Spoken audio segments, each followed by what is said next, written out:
Welcome to Her Cup of Real, where we don't sip tea, we spill it.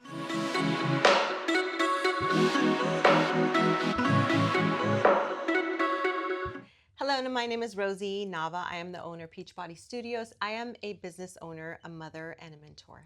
Hi, my name is Yasmin Gonzalez, and I am a mother, an educator, a wife, and also a business owner of Bella Smells Teeth Whitening. Welcome to our very first episode of Her Cup of Real. We are so excited to finally be here. Finally. It's been something we've been talking about for so long, and it's finally here. I met Rosey through her studio, Peachbody, where we worked out. But aside from that, one day I was scrolling on Instagram, and Rosey was on her Instagram stories talking. And I remember Rosey said something about her teeth. She wanted them to look a little whiter. And I was like, bam, let me help her out. So then that's when I messaged you and I was like, hey, I'm just starting this teeth whitening business. Let me whiten your teeth. And that's how Rosey and I came about. So a little bit about how we started. We both kind of left a life behind and did something totally different, way out of our comfort zone, something that was never in our nature, right? Yeah. Really to do. And it was something just out of character. I'm glad you bring up the word comfort zone because that kind of takes us into our very first topic of Her Cup of Real. Yeah. We really wanted to touch point on that, just getting out of our comfort zone, because that is the reason why you and I are here today and even filming our very first podcast, because we're getting out of our comfort zone. But it's not just getting out of your comfort zone in like the business aspect. I think it's just all around in real life, as a mom, in relationships, and so forth. I feel like we have to learn to get out of our comfort zone in order to be able to grow, but in order to establish healthy relationships and so forth. And let's talk about that. How does your business work with your husband? How's that dynamic? As far as my relationship goes, I did leave my 9-to-5 and now work my business full time. And since leaving my 9-to-5, in my marriage, we now have more time for each other.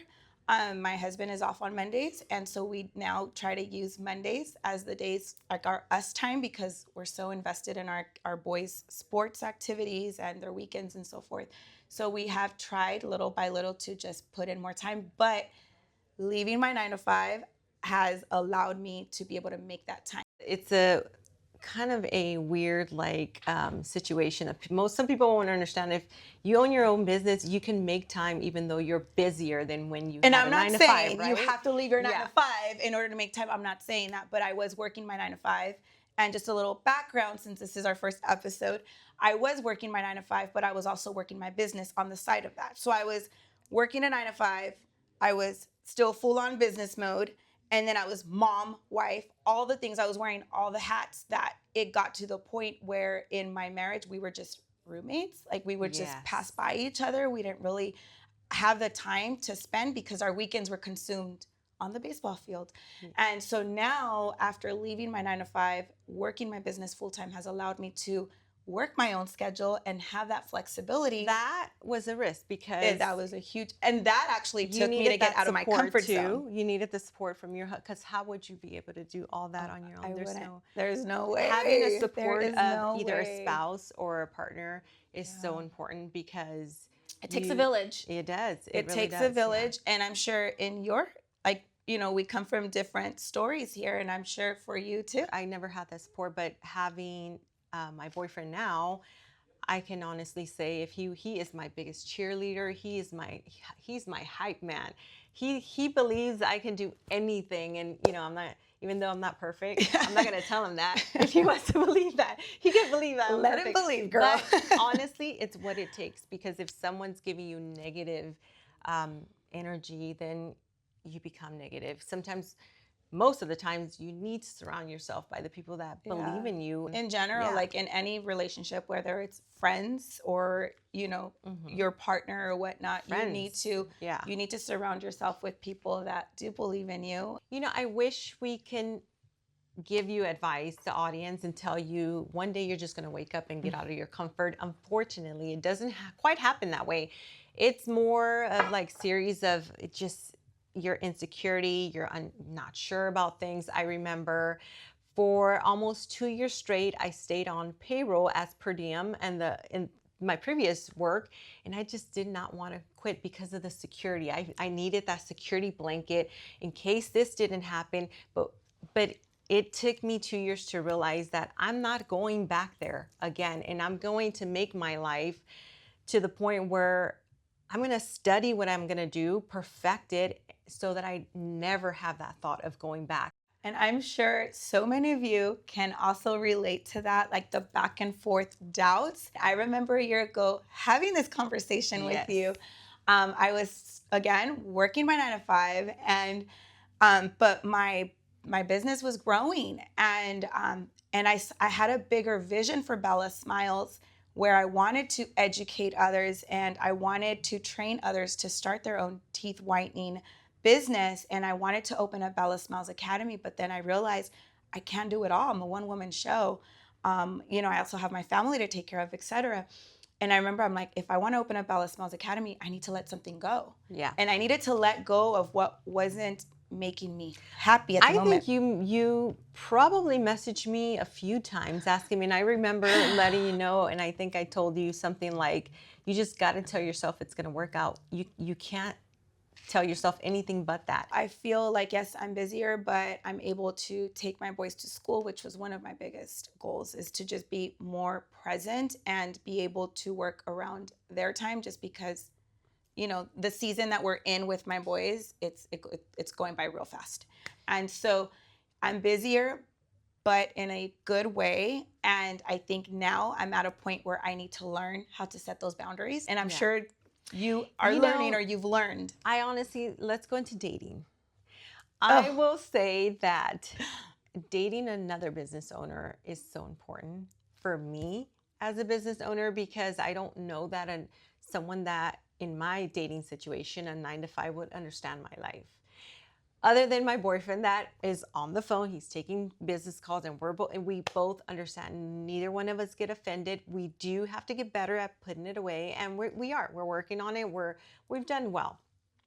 But that is a situation we're always going to understand. And he will tell me, it's okay, babe, take the call. It's okay. And likewise, I know he's on a business call. Recently, I went, in order to spend time with each other, let me just share this. I had to go to a meeting. He was meeting with some clients, potential buyers of building he had. And at the same time, I had to go to Orange to drop off product and hang out at the gym for a little bit. So I sat there in the car working for like 45 minutes. And then we drove to Orange County, and he sat in his car with a Zoom call while I was working. And then we went to have dinner. And not everyone's relationship looks the same, but it works.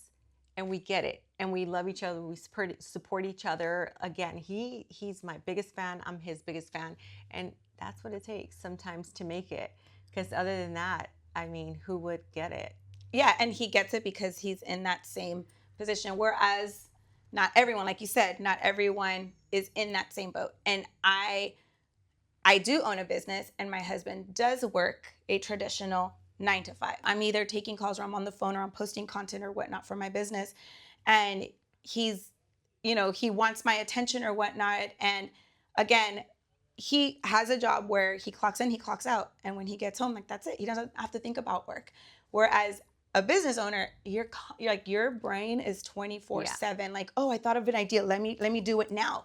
And so it's not that I'm ignoring him or anything like that. It's just, if I have an idea, I want to just put it in right now. And I think those are the conversations that we have had, where it's like, hey, you know, aren't you done with work and so forth? And it's like, being a business owner, you're constantly go, go, go. Yes. And there's no clocking off and clocking on or whatnot. And then you wear the main hat. So all the complaints go to you, and who do you complain to? Nobody. I don't have an HR You have person. nobody to complain to. I am the HR person. You just take it and you figure it out. Yeah, and I think you put on the other hat and like, okay, let's do it. And then you have to settle whatever the problem is. Right? And I think just going back to like relationships, and I think this is something that most of us can relate to is, when you're not on the same page with your partner, it's so important to have that conversation and communicate about it. And it's, I've been married now for 10 years. We've been together for 16, and communication is something we have definitely been working on more so now. For Jesse and I, we love to have coffee all the time. We actually we explore different cities, just try a new coffee place or some So sort of cute. like Love that. fancy, cafe. And then, yeah, we kind of travel around when I know I don't have my kids, and it gets creative. He has children, I do too. And when we do get that opportunity, we make it important to date. We enjoy it. We even dress alike. And I know you've seen my that. God. We love to Yes. dress Our alike. We little like to match. And he is just like me. He's like the man, me, Yeah. I'm the woman, him. Like, so yeah, that's what we do. We enjoy it. We like try new restaurants. I think he's the fancy one. He thinks I'm the fancy one. He's the bougie You one. are both bougie. I'm sorry, but you're both bougie. No, but yeah, I do see that. I see that you guys are constantly out on your coffee dates or just out and about. And I love that for you. And I feel Thank you. with me and my husband, our kids right now, we're in this season. And I think so many moms out there can relate to this crazy busy season where we have both of our boys that we're a travel ball family, and we have both of our boys that play baseball, and that's literally like baseball consumes our life. Mm-hmm. And so now that our boys are getting older, I feel that now it's becoming a little easier for us to have random date nights. Whereas before, Yeah. you're a mom, when you have your toddlers or Yeah, the whatnot. When do baby you and make yeah. the time? It's really hard to find the time, but I think you have to get creative. And I think for us now, that our boys are older, we're trying to just squeeze in like random Thursday night. Hey, let's just go grab a drink here. Even if it's for an hour or whatnot. So it's just trying to make that time, Make that time, especially yeah. with our schedules, because we're literally doing baseball like almost every day, I feel. I've noticed that it really does make a big difference in our level of communication. Yes. And it wasn't something that we did a lot. It's something that we just started doing, if I'm being honest. And to change the tone a little bit, protecting your love is so important for Jesse and I. For example, I think we had a birthday party. Yeah. We had a birthday party recently, and he came, stood, around the restaurant, and we never go out without each other. And I think it's a You way did to mention that. Yeah. And I know maybe some of you may be able to relate to that, some not. But guard your heart. Mm-hmm. Like the Bible says, guard your heart. And it's so important to bring that into a relationship, because you want to make sure that, first of all, respect is always there. And he protects me. He's the protector. So he wants to make sure no one, nowadays you never know, something may get slipped in your drink or something like that. But we have that respect and for each other. Same thing with me. He won't go somewhere without me. But that's what we both decided. That was part of our uncomfortable conversations that we had, where that's important to us. That is taking the other into consideration. That is protecting our love, our relationship, who's around us, and who is feeding us like the right examples. Right. And we want to be around each other. I know it sounds like a lot for some people, like, oh my God, you can't go anywhere without him. But I enjoy going everywhere with him, and he's my best friend. And if you don't have that, I feel like that's missing. Like, you should always want to be with your person. And I love that you guys have established that in your relationship. Yes. We have our us time, but I'm gonna be honest, I like my girl time. Like, I'll be real here. I do enjoy having an espresso martini with my girlfriends. But I think now, like I said, now I feel like we are finally dating. And I know, but it made, like, people are probably thinking like, finally. But really, like, I feel like we are so into our kids and what they're up to and their baseball schedule that we did lose sight of us. Yes, And I yes. feel like now that our kids are older, we're like, hey, like, let's go have dinner here and so forth. Not everyone is able to, get up and go have dinner with their partner and so forth, because life is so chaotic. Everyone is in different seasons of life, whether you have toddlers or whatnot. But if you think back of the time where you did have your little ones, how did you make time? It was nearly impossible. And not only that, I didn't have my parents at that time. Both my parents passed away. Um, my father when I was 15, my mother like around 21. We didn't have help. So that was even more of a challenge. And it could be that, we didn't really want to find time either. Yeah. I'm going to be honest. But I can see where you're coming from. It is challenging. If I can give advice to anyone, and this is deep learning experiences, I'm a divorce, but I can tell you that if I got the chance to do it all over again, and I wish I had married my soulmate and we were married forever, but that wasn't, not every marriage was meant to last.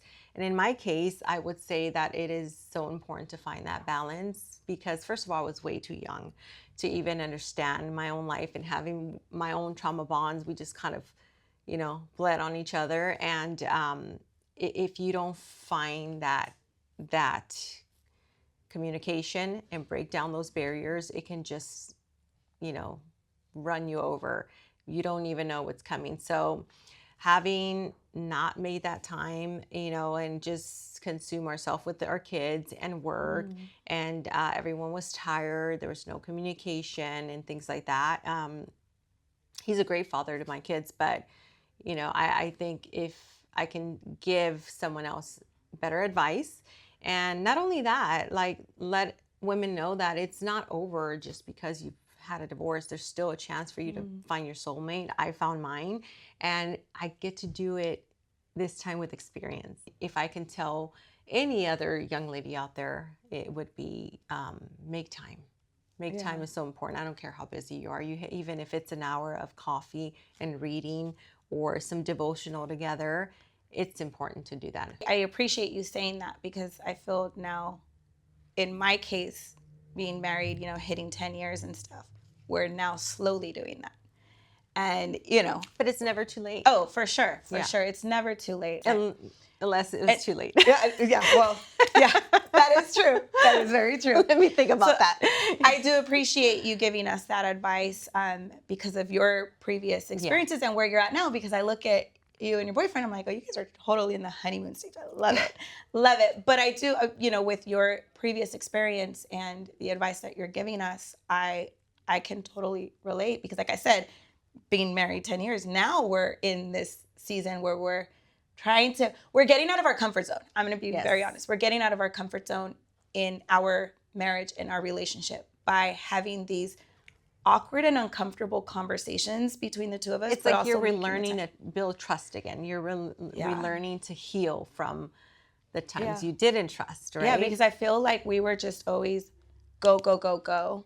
And, consumed with our kids' schedules and so forth, putting ourselves to the side, or us to the side, because it's important to be parents. And that's what, having kids, you forget about your own identity. You forget about, and that can be a whole other conversation. Yes. So since we are in this topic of love and relationships and, getting out of our comfort zone, I love Valentine's. I love the vibe. I love like the pinks and the reds and the decorations and all that. And I love like I love like the Galentine's theme and, making time for your partner or whatnot. However, social media has really done a lot, a little too much, right? Like, let's be real. Like, we're not like, are we really buying the crazy lingerie? You don't want 1,000 roses, or like buy wear the crazy lingerie. I mean, don't get me wrong, throwing on a little lingerie for your mansies. But I do that every day. I mean, yeah, you don't have to do it just on Valentine's Day. But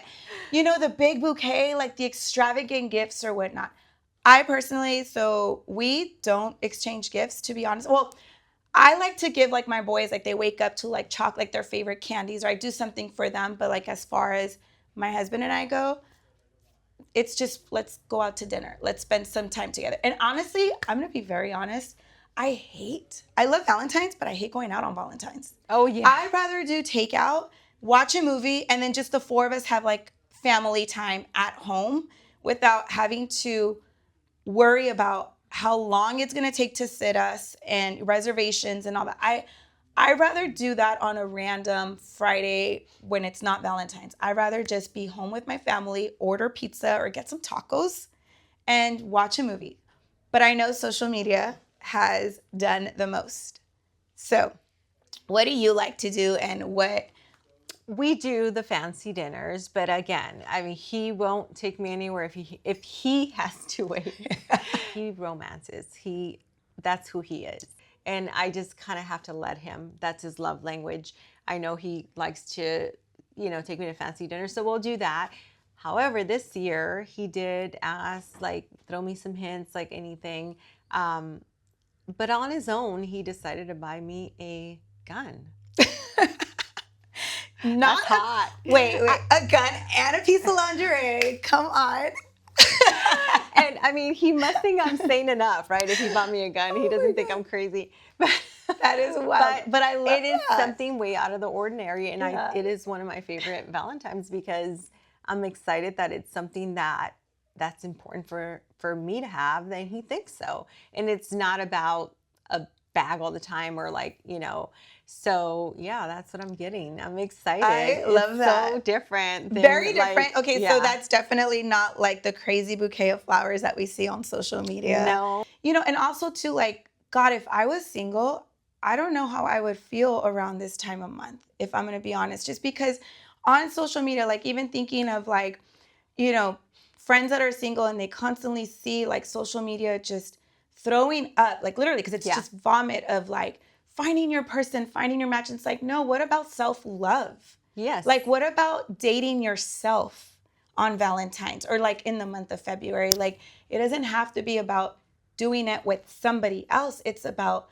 self-love, taking care of yourself. And I mean, I'm married, but I'm all about self-care and self-love. When I have had seasons where I'm single, I will say that even though I'm fine and I don't care about dating in that moment, Valentine's is rough. It's like you get to watch everyone and you're like sitting by yourself, like just eating popcorn, and it is a weird season, but then you snap right out of it. Yeah. I think dating yourself is important. I did that once. I actually went to the movies by myself and I wanted to know like how would I react or would I interact with people? Like would I talk to them? And it was something that was so important to me, by the way, for the next level I took in that time in my life where I needed to just get out of that comfort, right? Mm-hmm. And I did. I met a couple and I started talking to the couple. It was kind of random, and I went to a restaurant. I sat by myself. It was weird. People looked at me, and I thought, if this is life, then I got to get used to it. I got to get used to walking around this way and also make it normal. And then let it be okay. It's okay that you don't have a spouse or a boyfriend or anything like that. And that was a way of me getting used to stepping into who I was gonna become. And I feel like if for somebody that doesn't have a partner or anyone to share Valentine's with, it's okay to share it with yourself. Yes. And I think we need to normalize that. Love yourself first, and then loving yourself will allow you to just receive love coming to you. What do you think? I think it's important for everyone out there to fill your cup first, and then you can fill everybody else's cup, getting out of your comfort zone, whether it's buying yourself the flowers. Like, we don't have to wait for somebody to buy it for you. Love to be loved. Yeah, love to be loved. So for everyone out there, we hope you have a very happy Valentine's Day or month, however or with whoever you want to celebrate it. Remember to love yourself first and fill your cup first. That is all the time we have for now. Stay tuned for the next Her Cup of Real.